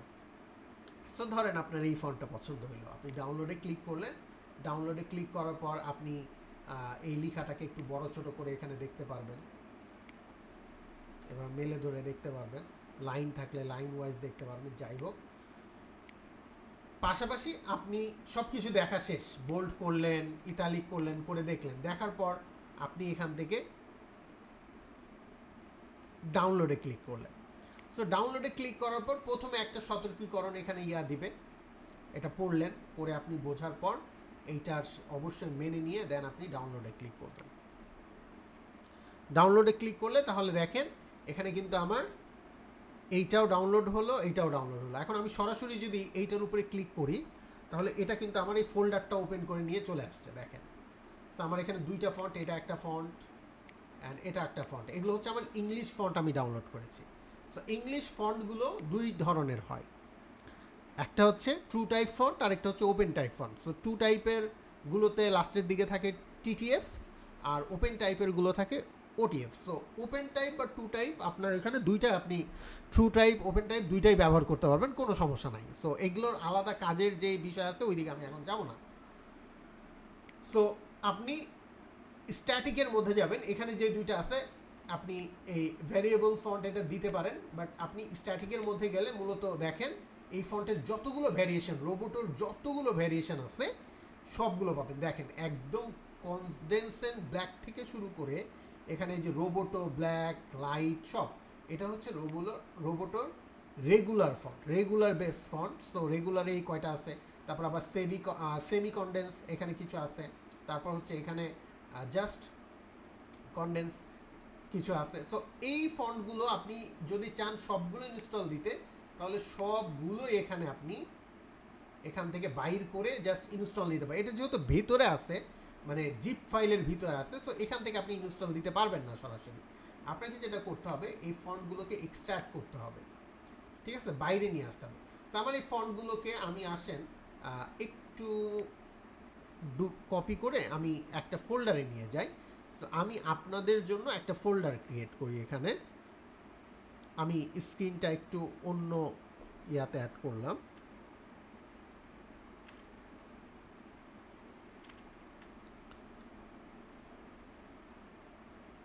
আমি আপাতত সিম্পলি এইভাবে এটাকে নামকরণ করলাম পিএফপি।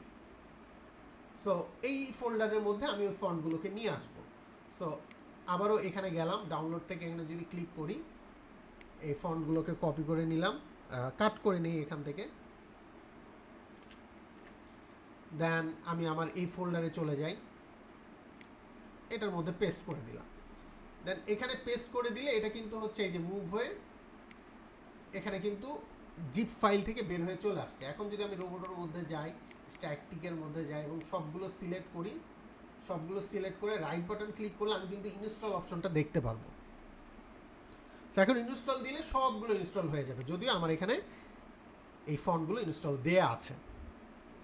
একইভাবে আমি যদি একইভাবে আমি যদি বাংলা ফন্টটা ইউজ করতে চাই তাহলে বাংলা ফন্টটা আসেন ডাউনলোড করি। এই যে বাংলা ফন্ট, এটাকে আমি এখান থেকে ওপেন করলাম, এটাকে এখান থেকে কাট করে নিয়ে যাই। ঠিক আছে, এখান থেকে পুরাটাকে কাট করে নিয়ে যাইতে পারি। ধরেন এটাকে কাট করে নিয়ে গেলাম, এখান থেকে কাট করে নিয়ে গেলাম আমার এই ফোল্ডারে, আপনাদের এই ফোল্ডারটাতে। সো আমি আরেকটা ফোল্ডার এখানে ক্রিয়েট করি, লিখি বাংলা ফন্ট। একটু সাজিয়ে কাজ করবেন। সো আমি জাস্ট বাংলা লিখে রাখলাম, দেন এখানে বাংলা ফন্টটা আনলাম। আনার পর এই ফন্টটাকে এখন আমি ইনস্টল দিতে পারি। ফন্টের নামের আলাদা ফোল্ডার এখানে ক্রিয়েট করতে পারেন, অথবা আরেকটা কাজ করতে পারেন, সেটা হচ্ছে যে আমি তো জাস্ট জিপ ফাইলের ভেতর থেকে কপি করে নিয়ে আসছি। আপনারা যেটা করতে পারেন যে এই ফাইলটাকে এখান থেকে ওপেন করে এই ফাইলটাকে কাট করে নিয়ে যাবেন। এই যে ফোল্ডারটাকে কাট করে নিয়ে যেয়ে দেন আপনি এইখানে আপনার এই বাংলা ফন্টের মধ্যে, এখন এটা ডিলিট করি, এটাকে এখানে পেস্ট করে দিবেন। এখানে পেস্ট করে দিয়ে দেন এটাকে আনজিপ করবেন। সো আনজিপ করার জন্য আপনার এখানে আনজিপ সফটওয়্যার যদি না থাকে, সাধারণত এখানে বাই ডিফল্ট উইন্ডোজের জিপ দিয়ে আপনি এক্সট্রাক্ট অল করতে পারবেন। আর যদি উইন্ডার থাকে খুবই ভালো, উইন্ডার লেটেস্টটা দেওয়া থাকলে এখানেই শো করবে এবং এখান থেকে এক্সট্রাক্ট হেয়ার করলেই এই ফন্টটা সুন্দর করে দেখেন বের হয়ে চলে আসছে। আবার আপনি যদি মনে করেন সেম ফোল্ডার নেমে বের করবেন, সেটাও আপনি করতে পারেন। ঠিক আছে, আপনি যদি মনে করেন যে জাস্ট আপনি সেম ফোল্ডার নেমে বের করবেন, তাহলে ওইটা পেস্ট করে আপনি জাস্ট এটাকে ডিলিট করে দিন। এখান থেকে আপনি রাইট বাটন ক্লিক করে এক্সট্রাক্ট হেয়ারের জায়গায় আপনি এখানে এক্সট্রাক্ট টু স্বাধীনতা এটাতে ক্লিক করলে তখন ওই ফোল্ডার নেম অনুযায়ী এটা এক্সট্রাক্ট হবে। দেন এই জিপ ফাইলটা আর দরকার নাই, ডিলিট করে দিলাম। এর ভিতরে গেলে এই যে ফন্ট, সো এখান থেকে আমরা এমসি ফন্টটা ইউজ করব না, আমরা এখান থেকে ইউনিকোডটা ইউজ করব। বাট এখানে ইউনিকোড ডাউনলোড হয়নি বা এমটি দেখাচ্ছে কোনো কারণে, আমি জানি না কেন। আচ্ছা, আমি যদি ইয়াতে যাই আবার, ফন্টটা হয়তো বা ভালোভাবে ডাউনলোড হয়নি। আসেন আরেকবার করি। আচ্ছা, এটাকে এখান থেকে এবার কাট করে নিয়ে যাই, অ্যান্ড কাট করে নিয়ে গেলাম। কাট করে নিয়ে যাওয়ার পর আমরা এখানে বাংলা ফন্টের মধ্যে এটাকে পেস্ট করি। এটা ডিলিট করে দিই, যেহেতু এটা ভিতরে কিছু ছিল না, সেটাকে ডিলিট করে দিলাম। এটাকে এখানে পেস্ট করলাম, পেস্ট করে এক্সট্রাক্ট হেয়ার করলাম, অ্যান্ড জিপ যেটা আছে যেহেতু ডবল হয়ে যাচ্ছে ওই জন্য এটা ডিলিট করে দিলাম। এবং ইউনিকোডের ভিতরে গেলে এবার দেখেন এই যে ফন্ট। সো ইউনিকোডটা কেন আমরা ইনস্টল দিব? ইউনিকোডটা আমাদেরকে সফটওয়্যার প্লাস হচ্ছে ওয়েব দুইটাতেই সাপোর্ট দিবে ভালো। আর এনসিটা ইউজ করলে এটা মূলত বিজয় অ্যাপ্লিকেশনটা ইনস্টল থাকা লাগবে। বিজয় অ্যাপ্লিকেশনের মাধ্যমে আপনি দেখা যাচ্ছে যে শুধুমাত্র এটা সফটওয়্যারের উপরে লিখতে পারবেন। বাট দেখা গেলো আপনার ওয়েবসাইটে একটা বাংলা লেখা পছন্দ হলো, ওটাকে আপনি কপি করে নিয়ে এসে এখানে, তখন ওইভাবে এটা করতে পারবেন না, আপনাকে নতুন করে এখানে টাইপ করতে হবে এনসি ফরম্যাটটা যদি থাকে। আর ইউনিকোডটা থাকলে আপনি সরাসরি ওয়েবসাইট থেকে কপি করে এটা ইউজ করতে পারবেন। সো এই যে এলআই স্বাধীনতা, এটা মনে হয় আমার পিসিতে দেয়া আছে, আমি ইনস্টল দিলে বুঝতে পারবো। না, দেয়া নাই, থাকলে এতক্ষণে দেখাইতো। সো এলআই স্বাধীনতা, এটা সাপোজ এখানে ইয়া করলাম। তো এটা করার পর আপনার পিসিতে যদি বিজয় অব্র কিছু ইনস্টল দেওয়া থাকে, খুবই ইজি। আপনি জাস্ট এখানে যাবেন, এখন আপনি বাংলা ওয়েবসাইট থেকে যে কোনো একটা লেখা নিয়ে আসেন। ধরেন এই যে এখানে সতর্কীকরণ এই লেখাটাই আপনি কপি করেন, এই সতর্কীকরণ লেখাটাকে কপি করলাম। এটা ওয়েবসাইট থেকে কপি করছি, কিন্তু আমি কিন্তু লিখিনি। এবং ওয়েবসাইটে যে লেখাটা লেখা হয় বাংলা, এটা কিন্তু ইউনিকোড ফরম্যাটেই লেখা হয়। সো এখন আমি যদি ফটোশপে যাই এবং এখানে যদি জাস্ট এটাকে পেস্ট করি, এই যে এডিট পেস্ট, দেখেন সতর্কীকরণ আসছে না। এখন এইটা বাই ডিফল্ট বাংলা লেখার ফরম্যাট দেওয়া আছে নির্মলা ইউআই। সো এখন আমি ওই এলআই স্বাধীনতা যে ফন্টটা আছে ওইটা এখানে টাইপ করতে চাই। সো এখান থেকে ওই ফন্টটা খুঁজে বের করি। সো এলআই লিখলে, এখানে এলআই লিখলে এলআই স্বাধীনতা, এই যে এলআই আমার কাছে যে বাংলা ফন্টগুলো আছে তার মধ্যে এলআই শেখ, এলআই স্বাধীনতা, এগুলো এই সিরিজে কিন্তু চলে আসবে। ঠিক আছে, এই যে এলআই শহীদ, এই যে স্বাধীনতা, যেটা আমরা কিছুক্ষণ আগে ডাউনলোড করলাম, দেখেন ফন্টটা এখানে চলে আসছে না? বড় করেন এটাকে। আপনি যদি এইভাবে বড় করে শান্তি না পান, যে না আমি টেনে হিচড়ে বড় করব, তাহলে আপনার জন্য সমাধান হচ্ছে এখান থেকে ফ্রি ফর্ম টুলটা সিলেক্ট করবেন প্রথমে, বা মুভ সরি এটা ফ্রি ফর্ম না, মুভ টুলটা সিলেক্ট করবেন, এডিটে যাবেন, ফ্রি ট্রান্সফর্ম করবেন অথবা কন্ট্রোল 3 প্রেস করবেন, তাহলেই এই যে ট্রান্সফর্ম মোড চলে আসবে। দেন এটাকে আপনার ইচ্ছা মতো, এখানে অবশ্যই লিঙ্কটা অ্যাক্টিভ রাখবেন, রাখলে আপনি কোনো শিফট টিপ কিছু চাপা লাগবে না, এরকম প্রপোর্শনালি এটাকে ইচ্ছা মতো বড় ছোট করতে পারবেন। কথা বুঝতে পেরেছি? আপনার প্রয়োজন মতো বড় করা হয়ে গেলে আপনি ইন্টার প্রেস করতে পারেন অথবা এখানে ক্লিক করতে পারেন। তাহলে মূলত কি আমরা এখানে বাংলা লেখা ইয়াটা শিখে গেলাম। একইভাবে ইংলিশ ফন্ট যদি আপনি ইনস্টল দেন সেম ওয়েতে, দেওয়ার পর আপনি যে ইংলিশ ফন্টটা ইনস্টল দিয়েছেন ওইটাকে জাস্ট এখান থেকে এসে সার্চ দিতে হবে, সার্চ দিয়ে তাহলে আপনারা এখানে এটাকে লিখতে পারবেন। এখন আপনাদেরকে আসেন প্রথম একটা কাজ দেই, কাজটা কি করবেন, এটা হচ্ছে আপনাদের অ্যাসাইনমেন্ট। করবেন তো নাকি অ্যাসাইনমেন্ট? জি আচ্ছা, তো আপনাদের অ্যাসাইনমেন্ট হচ্ছে আপনাদের পছন্দ মতো ফন্ট ডাউনলোড করবেন। আপনাদের সাথে তো এইখানে সবার সাথে পরিচয় হতে গেলে তো ক্লাসের অনেক সময় নষ্ট হয়ে যাবে এবং 8 দিনে হবে না এত মানুষের সাথে, যদিও ছিল 50+, ধীরে ধীরে কমতেছে বাড়তেছে, কখনো কেউ ঢুকতেছে বেরোতেছে, আর অনলাইন ক্লাস কারণ নেট চলে যায়, দেখা যাচ্ছে এখন একটু দুর্যোগের সময় কারো কারো জায়গায় বিদ্যুৎ চমকাচ্ছে ইত্যাদি নানান কারণে হয়তো বা নেট প্রবলেম হতে পারে।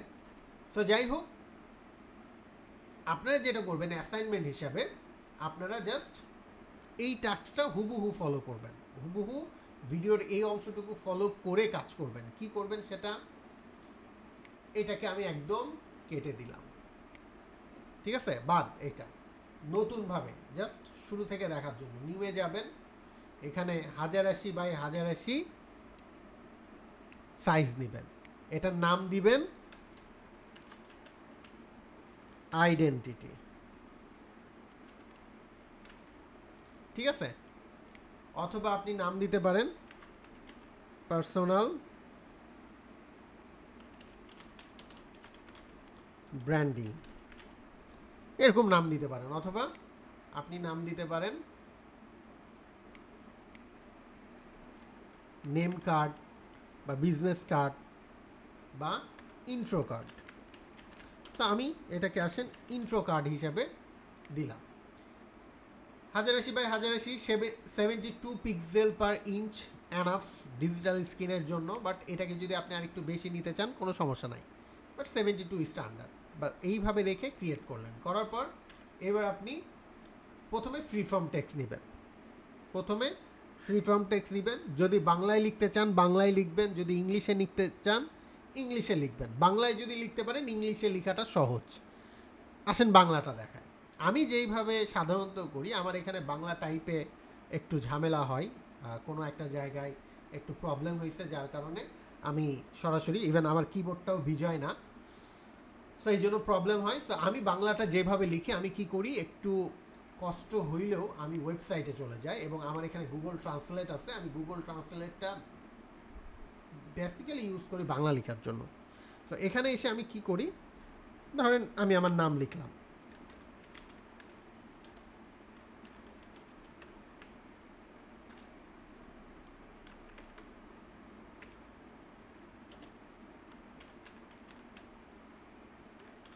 ঠিক আছে। সো এই নামটাকে আমি, আচ্ছা সামনে মোহাম্মদ দিন,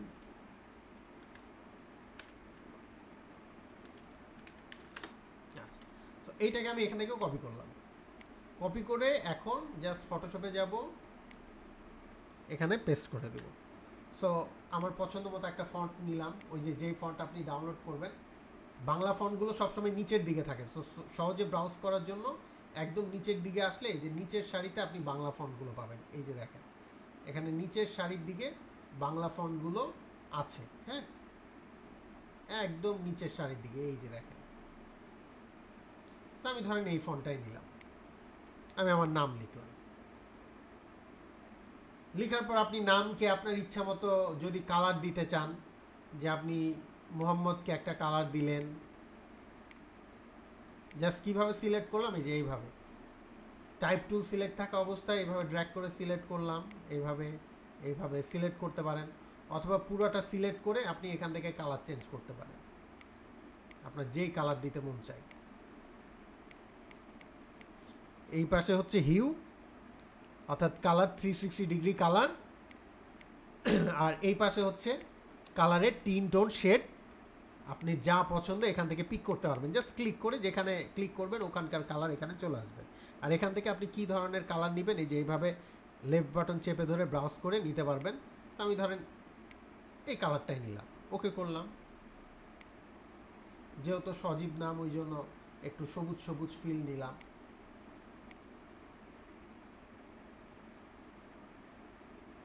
হ্যাঁ, অনেকে একসময় আমাকে সবজিও করতো, তবে আমি কখনো মাইন্ড করিনি, কারণ সজীবে সবসময় সজীবতা আসে। আচ্ছা, সো এটাকে আমি মোটামুটি মাঝামাঝি বসাইলাম চেষ্টা করে। হ্যাঁ, মোটামুটি মাঝামাঝি বসাইলাম। আপনি যদি 100% অ্যাকুরেটভাবে বসাতে চান তাহলে ভিডিওর এই জায়গাটা একদম ফলো করবেন। সেটা কি, সিলেক্ট অপশনে যাবেন, অলে ক্লিক করবেন অথবা শর্টকাট বাটন প্রেস করবেন, দেন এই লেয়ারটা সিলেক্ট থাকা অবস্থায় এই হরাইজন্টাল অ্যালাইনমেন্টের এটাতে ক্লিক করবেন। ক্লিক করলে এটা এখন 100% সেন্টারে আছে, কোনো সন্দেহ নাই। আর যদি ভার্টিক্যালে করেন, এই যে এখন ভার্টিক্যাল সেন্টারে আছে, বাট আমার ভার্টিক্যাল সেন্টারের দরকার নাই, আমার হরাইজন্টাল সেন্টার হইলেই হবে।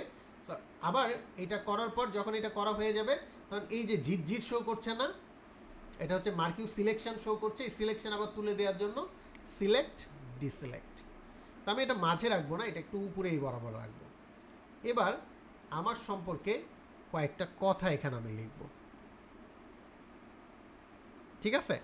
সো আমার সম্পর্কে কয়েকটা কথা, আপনাদের সম্পর্কে কয়েকটা কথা লেখার জন্য সবচেয়ে ভালো হয় যে আপনি এখন এতগুলো বাংলা টাইপ করতে গেলে আপনার কষ্ট হতে পারে। যেহেতু আমরা এখন ডিজিটাল যুগে বাস করছি, আমাদের সামনে যেহেতু এআই আছে, খুব ভালো হয় আপনি যদি সংক্ষেপে একটু চ্যাট জিপিটিকে জিজ্ঞাসা করে নিতে পারেন, ঠিক আছে? সো আমি একটু চ্যাট জিপিটিতে যাব এবং আমি আমার জাস্ট সিকিউরিটির জন্য একটু আমি আমার ট্যাবটাকে মিনিমাইজ করলাম। আচ্ছা, এই যে চ্যাট জিপিটিতে আসছি, চ্যাট জিপিটিতে আসার পর আমি একই সাথে এখানে আমি মূলত বাংলা টাইপটা ওই যে বলছি যে এখান থেকে লিখি বেশি। সো এখানে এসে আমি বাংলায় বললাম যে আমার সম্পর্কে ভালো কিছু বলো। তো আমি এইটাই চ্যাট জিপিটিকে এখন বলি, এটা দিলাম, দেখি চ্যাট জিপিটি আমার সম্পর্কে ভালো কি বলে।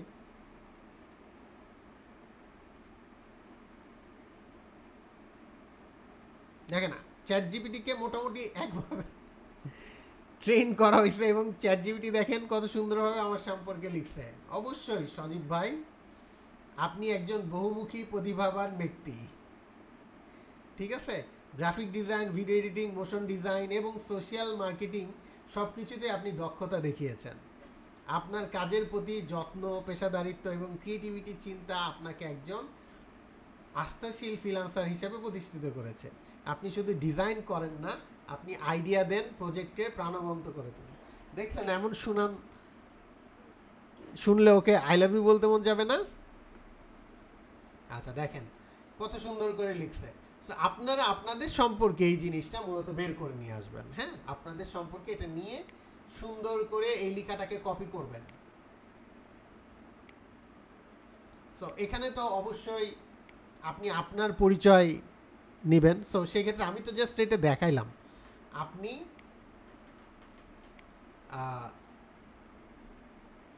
মূলত এটাকে এইভাবে লিখতে পারেন, প্রশ্নটা এইভাবে করতে পারেন যে আমার সম্পর্কে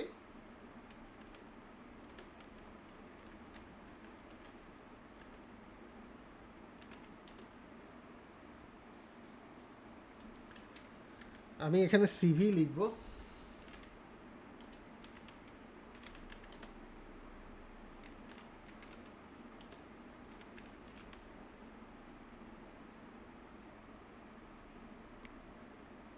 আচ্ছা, এখানে বাংলা বানান একটু ইয়া হইলে সাজেস্টও করে, এটা আরেকটা ভালো জিনিস। হ্যাঁ, জন্য একটা ছোট ইন্ট্রো লিখে দাও।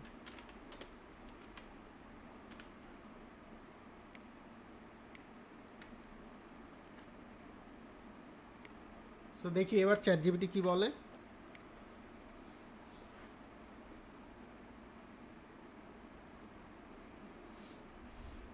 দেখেন সুন্দর করে লিখে দিয়েছে, ইংলিশে লিখেছে, বাংলাতেও লিখেছে, ঠিক আছে। আবার এটাও বলছে যে আমি চাইলে আরও কিছু লিখবে। সো এইটা মূলত আপনারা করবেন যে আমার সম্পর্কে সিভিতে দেওয়ার জন্য একটা ছোট ইন্ট্রো লিখে দাও। সো এখানে দেখেন এই লেখাটা যেটা আছে এটা আপনার সম্পর্কে, এটা কপি করে সুন্দর করে এখানে একটা ফিক্সড ফর্ম এরিয়া নেবেন এবং এখানে লেখাটাকে রিসেট করে নেবেন, যেখান থেকে রিসেট করে নেবেন একদম দেখে দেখে, দেন এটাকে পেস্ট করে দিবেন। লেখাটাকে পেস্ট করে দিয়ে ফন্ট সাইজটাকে বড় করে দিবেন, পুরো লেখাটাকে এখান থেকে সিলেক্ট করে ফন্ট সাইজ 12 জায়গায় আরও বড় করবেন, 30 বা 36 আরও বড় করবেন। আমার গ্রাফিক্স জিপিইউ অফ হয়ে গেছে, যার কারণে হয়তো বা লেখাগুলো একটু খারাপ দেখাচ্ছিল। সো ফন্ট এখান থেকে আপনার পছন্দ মতো ফন্ট আপনি এখান থেকে নিতে পারেন, সেম একইভাবে। এটা অ্যাডোবির কোনো একটা ফন্ট সিলেক্ট হয়ে আছে, আমি আসেন এখান থেকে এলআই সিরিজের কোনো একটা ফন্ট নেই। যেমন আমার নোটো সান্সটা ভালো লাগে, এই যে নোটো সান্সটা আমি এই ধরনের টেক্সটের জন্য ব্যবহার করি, এটারই বোল্ডটা নেই।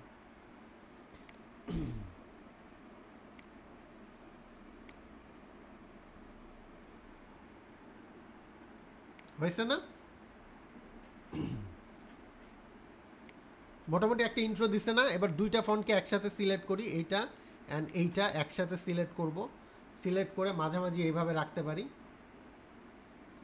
এভাবে ড্র্যাগ করে রাখতে পারি। সেক্ষেত্রে যদি আপনার ভিউ অপশন থেকে স্মার্ট গাইডটা যদি অন করা থাকে, ঠিক আছে, এখান থেকে যদি এই যে শো স্মার্ট গাইডটা যদি অন করা থাকে, তাহলে আপনি যখন মুভ করবেন তখন স্মার্ট গাইড কিন্তু আপনাকে গাইড করবে যে আপনি ভার্টিক্যালি সেন্টারে আছেন কিনা এবং হরাইজন্টালি সেন্টারে আছেন কিনা, এটা কিন্তু গাইড করবে। যদি আপনি মনে করেন যে না আমি স্মার্ট গাইড দেখে এটাকে অ্যালাইন করব না, আমি সরাসরি অ্যালাইন করব, তাহলে এই দুইটাকে একটা গ্রুপের মধ্যে নিয়ে নেবেন। এই দুইটা সিলেক্ট থাকা অবস্থায় এই যে এই ফোল্ডারে ক্রিয়েট করবেন, এই ফোল্ডারে ক্লিক করলে দুইটা একটা গ্রুপের মধ্যে চলে গেছে। দেখেন এটাকে আবার এখান থেকে ভিজিবিলিটি অন অফ করা যায়। এগুলো আমরা প্রতিদিনের ক্লাসে আলোচনা করতে করতে ইনশাল্লাহ যারা নতুন আছে বিশেষ করে বুঝে যাবো, আর যারা পারেন তারা তো এগুলো খুব ভালোই বুঝছেন।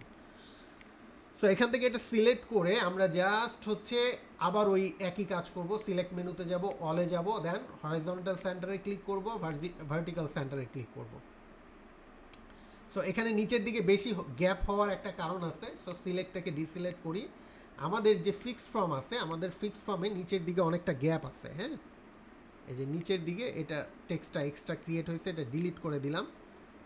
এই ডিটেলস যে লেখাটা আছে, এই লেখাটার নিচের দিকে অনেকখানি গ্যাপ থাকার কারণে আমাদের এটা কিন্তু অ্যালাইনটা ঠিক মতো হচ্ছে না। সো এটার গ্যাপটা আমরা এই যে এই সাইডে ধরা যায়, এটা ধরে ঠিক এতটুকু করে দিব, ঠিক আছে। দেন আমরা আবার এই গ্রুপটা সিলেক্ট করব, মুভ টুল সিলেক্ট করব, সিলেক্ট থেকে অলে যাব, দেন ভার্টিক্যাল অ্যালাইন, সেন্টার অ্যালাইন, এই যে হরাইজন্টাল ভার্টিক্যাল দুইটা করলে দেখেন এখন একদম অ্যাকুরেট সেন্টারে আছে না? আচ্ছা, এখন যদি কেউ মনে করেন যে আপনার ছবিটা একটু দেখাতে চান সুন্দর করে, আপনার সুন্দর মুখখানা দেখাবেন, তাহলে কি করবেন? সিলেক্ট থেকে ডিসিলেক্ট, এখান থেকে সিলেক্ট থেকে ডিসিলেক্ট করলাম, বাইট থেকে আপনার ছবি নিয়ে আসেন,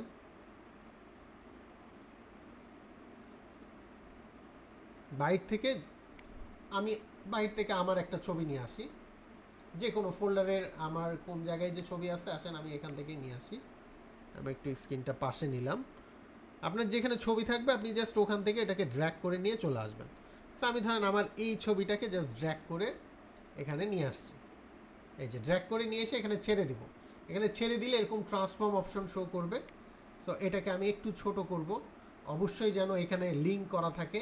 লিঙ্ক যদি না করা থাকে তাহলে আমি যখন ছবি ছোট করতে যাব এরকম চ্যাপ্টা হয়ে যেতে পারে। কখনো ইমেজকে কখনো প্রপোর্শনালি ডিস্টোর্ট করতে হয় না, বিশেষ করে পোর্ট্রেট বা কোনো প্রোডাক্টের ইমেজ। সো সবসময় এর রেশিও ঠিক রাখতে হয়। রেশিও হচ্ছে ইমেজটার মূল সাইজটাকে বলা হয়। সো এই রেশিওটাকে আমি ঠিক রেখে মোটামুটি লিঙ্ক রেখে এটাকে এই রকম ছোট করে দিলাম। এখন আমার ইমেজটার কারণে নিচে লেখা দেখা যাচ্ছে না, কারণ কি এই ছবিটা উপরের দিকে আছে, এটাকে এই যে এখান থেকে ধরে লেয়ারের নিচের দিকে দিয়ে দিলেই এটা এখানে চলে যাবে, এবং এটাকে ধরে আরেকটু উপরে তুললে এখানে চলে গেল। এবং এই গ্রুপটাকে এখন এই গ্রুপের মধ্যে আমি আবার আমার এই ছবিটাকে নিয়ে নিই। নেওয়ার পর এখন যদি আমি আবার এই যে গ্রুপটাকে আরও একবার সেন্টার অ্যালাইন করি, সিলেক্ট অল, তারপর horizontal align and vertical align, তাহলে এখন অ্যাকুরেট একটা সেন্টারে চলে গেছে না? চলে গেছে না? এইভাবে বাইট থেকে বিভিন্ন ইফেক্ট নিয়ে এসেও কিন্তু আমি এদিকে বসাইতে পারি। সো আপনাদের মূল অ্যাসাইনমেন্ট হবে যে এখান থেকে এই জিনিসটাকে এরকমভাবে আপনাদের পরিচয় তুলে ধরা, আপনি কে, কী নিয়ে কাজ করেন তার একটা ইন্ট্রো সবাই দিবেন। যারা যারা ক্লাসে জয়েন করেছেন দিবেন না? সবাই দিয়েন। সবাই নিজেকে পরিচিত করতে কার না ভালো লাগে? এটা হচ্ছে নিজের একটা ব্র্যান্ডিং এর সুযোগ, ঠিক আছে? নিজের পরিচয়টা সবার সামনে তুলে ধরবেন, আশা করি সবার ভালো লাগবে। সো প্রথম দিনের আলোচনা হিসাবে এর থেকে বেশি আমরা আলোচনা না করি। আজকের মূল কি পয়েন্ট হিসাবে আমরা মূলত গ্রাফিক ডিজাইনের খুব বেসিক নিয়ে একটু আলোচনা করেছি। আমরা নেক্সট ক্লাসে আরও প্রজেক্ট বেসড জিনিসগুলোকে বোঝার চেষ্টা করব। আমরা ফাংশনালি আরও কিছু জিনিস আমরা এখানে আলোচনা করার চেষ্টা করব, এবং স্পেশালি এখানে আমরা জিনিসগুলো যখন তৈরি করতে যাব তখন এই জিনিসগুলো আশা করি আরও ভালোভাবে কি ডিটেলসগুলো আমরা বুঝতে পারবো। পাশাপাশি আমি আমার আলোচনায় যেটা সবসময় করি যে আমার আলোচনাগুলোর মধ্যে আপনি already design principal, design element এই সম্পর্কে বিভিন্ন ধরনের আইডিয়াগুলো পেয়ে যাবেন, ঠিক আছে? সো যদি আপনি আমার সাথে নেক্সট 8টা ক্লাস করেন, আপনি যদি একদম ফ্রেশার লেভেলের হন, আপনি তো অনেক ভালো কিছু শিখবেন। যারা অলরেডি জানেন আশা করি তারাও এখানে মানে একদম লস প্রজেক্ট হবে না। সো বিশ্বাস রেখে কন্টিনিউ করতে পারেন যদি ভালো লাগে অবশ্যই, এবং আপনাদের চাওয়া পাওয়া বা আপনাদের অনুভূতি এগুলো নিয়ে আপনারা আমাদের যে পিক্সেলস ফর প্যালেস্টাইন যে গ্রুপটা আছে এই গ্রুপের মধ্যে আপনারা শেয়ার করতে পারেন।